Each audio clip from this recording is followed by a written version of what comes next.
Aux côtés du roi du Maroc, Pedro Sánchez participe à la rupture du jeûne du Ramadan. Moment hautement symbolique d'une visite de réconciliation.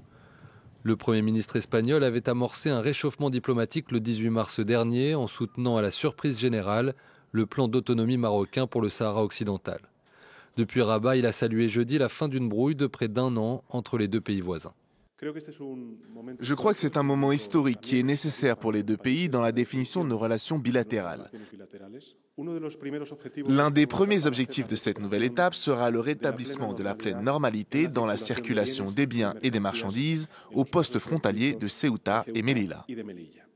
Nous allons procéder à la réouverture progressive des passages frontaliers pour garantir un flux ordonné des personnes en toute sécurité. Car c'est bien au niveau des enclaves espagnoles frontalières du Maroc que la situation s'était tendue en avril 2021. Le Royaume avait laissé passer plus de 10 000 migrants vers Ceuta, après l'accueil sur le territoire espagnol de Brahim Ghali, le chef des indépendantistes sahraouis, alors malade, pour y être soigné. Après le récent revirement de Madrid, celui-ci a fait part de son indignation. Je me sens comme n'importe quel Sahraoui face à cette décision gravissime. L'Espagne nous a abandonnés à notre sort en 1975 et 47 ans plus tard, elle fait la même chose. Des critiques partagées au sein de la classe politique en Espagne, où cette visite a été désapprouvée par une majorité du Parlement, et en Algérie, pays voisin qui soutient le Front Polisario.